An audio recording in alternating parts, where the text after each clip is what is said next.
ಇವತ್ತಿನ ಈ ವಿಡಿಯೋದಲ್ಲಿ ನೈಜಾಮ್ ಶೈಲಿಯ ಚಿಕನ್ ಹರಿಯಾಲಿನ ಹೇಗೆ ಮಾಡಬೇಕು ಅನ್ನೋದನ್ನ ನೋಡ್ಕೊಂಡಿದ್ದೀರಾ.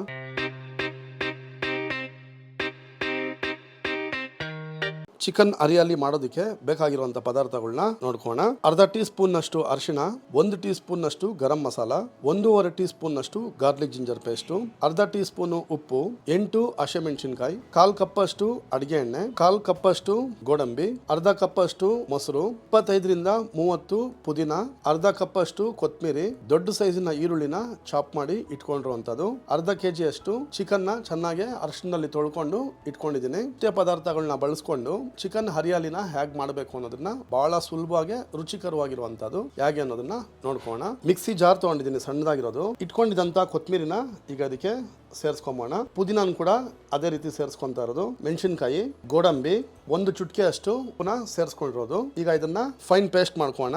ಫೈನ್ ಪೇಸ್ಟ್ ಮಾಡ್ಕೊಂಡಿದ್ದಾಯ್ತು. ಈಗ ಇದನ್ನ ಸಪರೇಟ್ ಬೌಲ್ ನಲ್ಲಿ ಹಾಕಿ ಇಟ್ಕೊಂಬೋಣ. ಕಡಾಯಿ ಈಗ ಬಿಸಿ ಆಗಿದ್ದಾಯ್ತು. ಇಟ್ಕೊಂಡಿದ್ದಂತ ಎಣ್ಣೆನ ಈಗ ಸೇರಿಸ್ಕೊಂಬೋಣ.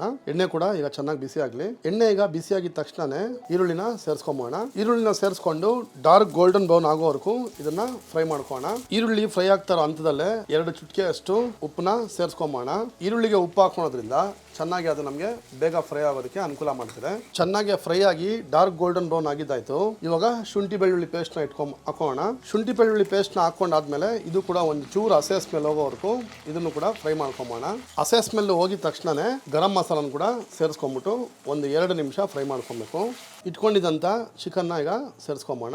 ಎಲ್ಲ ಪದಾರ್ಥಗಳು ಚಿಕನ್ಗೆ ಹಿಡ್ಕೊಳ್ಳೋ ತರ ಮಿಕ್ಸ್ ಮಾಡ್ಕೊಂಡು ಪೂರ್ತಿಯಾಗಿ ಕಲರ್ ಚೇಂಜ್ ಆಗೋವರೆಗೂ ಚಿಕನ್ ನ ಫ್ರೈ ಮಾಡ್ಕೊಬೇಕು. ಈ ರೀತಿ ಬಣ್ಣ ಬದಲಾದ ಆದ್ಮೇಲೆ ಇಟ್ಕೊಂಡಿದ್ದಂತ ಅರಿಶಿನ ಪೌಡರ್ನ ಸೇರಿಸ್ಕೊಂಬೋಣ.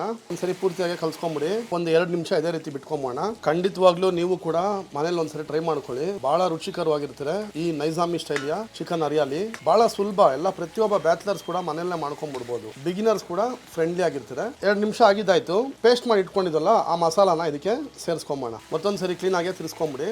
ಈ ಮಸಾಲದು ಸ್ವಲ್ಪ ಹಸೆ ಸ್ಮೆಲ್ ಹೋಗೋವರೆಗೂ ಇದೇ ರೀತಿ ಫ್ರೈ ಮಾಡ್ಕೋಣ. ಖಾರ ಯಾರಾದ್ರೂ ಕಮ್ಮಿ ತಿನ್ನೋರಾಗಿದ್ರೆ ಮೆಣಸಿನಕಾಯಿನ ನೀವು ಒಂದು 2 ರಿಂದ 3 ಕಮ್ಮಿ ಮಾಡ್ಕೊಬಹುದು. ಆಗದಂತ ಖಾರ ಪೇಸ್ಟ್ ಮಸಾಲ ಎಲ್ಲ ಚೆನ್ನಾಗಿ ಚಿಕನ್ಗೆ ಹಿಡ್ಕೊಂಡಿದೆ. ಎಣ್ಣೆ ಸಪರೇಟ್ ಆಗ್ತಾ ಇದೆ. ಇದೇ ಹಂತದಲ್ಲೇ ಈಗ ಮೊಸರನ್ನ ಸೇರಿಸ್ಕೊಂಬೋಣ. ಕ್ಲೀನ್ ಆಗಿ ತಿರ್ಸ್ಕೊಂಬಿಡಿ. ಎಣ್ಣೆ ಸಪರೇಟ್ ಆಗೋವರೆಗೂ ಒಂದು ಮೀಡಿಯಂ ಫ್ಲೇಮ್ ನಲ್ಲಿ ಇಟ್ಕೊಂಡು ಇದನ್ನ ಬಾಯ್ಲ್ ಮಾಡ್ಕೋವಂಥದ್ದು. ಮೊಸರಿನಲ್ಲಿ ಇದ್ದಂತ ನೀರಿನ ಅಂಶ ಎಲ್ಲ ಹೋಗಿ ಎಣ್ಣೆ ಸಪರೇಟ್ ಆಗ್ತಾ ಇದೆ.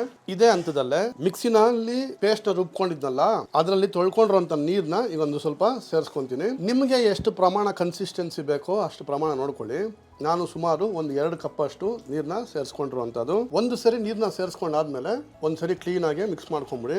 ಉಪ್ಪು ಖಾರ ಎಲ್ಲ ತುಂಬಾ ಕರೆಕ್ಟ್ ಆಗಿದೆ. 1 ಚುಟ್ಕೆ ಅಷ್ಟು ಉಪ್ಪನ್ ಬೇಕಾದ್ರೆ ಸೇರಿಸ್ಕೊಬಹುದು. ಕನ್ಸಿಸ್ಟೆನ್ಸಿಗೆ ತಕ್ಕನಂಗೆ ಮತ್ತೊಂದು ಸ್ವಲ್ಪ ನೀರ್ನ ಸೇರಿಸ್ಕೊಂತೀನಿ. ಈಗ ಇದ್ರ ಮೇಲೆ ಲಿಡ್ ಕ್ಲೋಸ್ ಮಾಡ್ಬಿಟ್ಟು ಮೀಡಿಯಂ ಫ್ಲೇಮ್ ನಲ್ಲೇ ಸುಮಾರು ಒಂದು 5 ನಿಮಿಷ ಇದೇ ರೀತಿ ಚೆನ್ನಾಗಿ ಬಾಯ್ಲ್ ಆಗೋದಕ್ಕೋಸ್ಕರ ಬಿಟ್ಕೊಳ್ಳಿ. ಒಂದು 5 ರಿಂದ 6 ನಿಮಿಷ ಆಗಿದ್ದಾಯ್ತು. ಚೆನ್ನಾಗಿ ಈಗ ಬಾಯ್ಲ್ ಆಗ್ತಾ ಇದೆ. ಲಿಡ್ ನ ಓಪನ್ ಮಾಡ್ಕೊಂಡು ಒಂದ್ಸರಿ ಮಿಕ್ಸ್ ಮಾಡ್ಕೊಂಬೋಣ. ಮಿಕ್ಸ್ ಮಾಡ್ಕೊಂಡ್ ಆದ್ಮೇಲೆ ಸ್ಟವ್ ನ ಒಂದು 2 ನಿಮಿಷ ಇದೇ ಬಿಟ್ಟು ಸ್ವಲ್ಪ ಕನ್ಸಿಸ್ಟೆನ್ಸಿ ಬರಲಿ. ಅದಾಗಿದ ತಕ್ಷಣ ಸ್ಟವ್ ನ ಆಫ್ ಮಾಡ್ಕೊಂಬೋಣ. ಎಣ್ಣೆ ಎಲ್ಲ ಸಪರೇಟ್ ಆಗಿ ಬಿಟ್ಕೊಂಡು ಆಗಿದೆ. ಚಿಕನ್ ಎಲ್ಲ ಕಂಪ್ಲೀಟ್ ಆಗಿ ಬಾಯ್ಲ್ ಆಗಿದೆ. ಸ್ಟವ್ ನ ಟರ್ನ್ ಆಫ್ ಮಾಡ್ಕೊಂಡ್ಬಿಟ್ಟು ಒಂದು 5 ನಿಮಿಷದವರೆಗೂ ಅದೇ ರೀತಿ ಅದ್ರ ಮೇಲೆ ಇರ್ಲಿ. ಚೆನ್ನಾಗಿ ಮಸಾಲೆ ಎಲ್ಲ ಕ್ಲೀನ್ ಆಗಿ ಇಟ್ಕೊಂತೀರಾ. ನೋಡಿದ್ರಲ್ಲ ಎಷ್ಟು ಸುಲಭವಾಗಿ ನೈಜಾಮ್ ಶೈಲಿಯ ಹರಿಯಾಲಿ ಚಿಕನ್ ನ ನೀವು ಕೂಡ ಒಂದ್ಸರಿ ಟ್ರೈ ಮಾಡ್ಕೊಳ್ಳಿ. ಚಪಾತಿ ಜೊತೆಲಿ ಆಗಿರ್ಬೋದು, ಅನ್ನ ಜೊತೆಲಿ ಆಗಿರ್ಬೋದು, ಬಹಳ ಅಲ್ಟಿಮೇಟ್ ಆಗಿರುತ್ತೆ. ನಿಮಗೂ ಕೂಡ ಈ ರೆಸಿಪಿ ಇಷ್ಟ ಆದಲ್ಲಿ ಕಮೆಂಟ್ ಬಾಕ್ಸ್ ನಲ್ಲಿ ಆಗಿತ್ತು ಏನನ್ನ ಕಮೆಂಟ್ ಬಾಕ್ಸ್ ನಲ್ಲಿ ತಿಳಿಸಿ. ಮತ್ತೆ ನಾನು ನಿಮಗೆ ಎಂದಿನಂತೆ ಮತ್ತೊಂದು ಹೊಸ ವಿಡಿಯೋದಲ್ಲಿ ಸಿಗ್ತೀನಿ. ನಿಮ್ಮಲ್ಲಿ ಯಾರಾದರೂ ಚಾನಲ್ಗೆ ಸಬ್ಸ್ಕ್ರೈಬ್ ಮಾಡ್ಕೊಳ್ಳಿ ಅಂದರೆ ಸಬ್ಸ್ಕ್ರೈಬ್ ಮಾಡ್ಕೊಳ್ಳಿ, ಮತ್ತೆ ಶೇರ್ ಮಾಡಿ, ಮತ್ತೆ ಪಕ್ಕದಲ್ಲಿರೋ ಬೆಲ್ ಐಕಾನ್ನ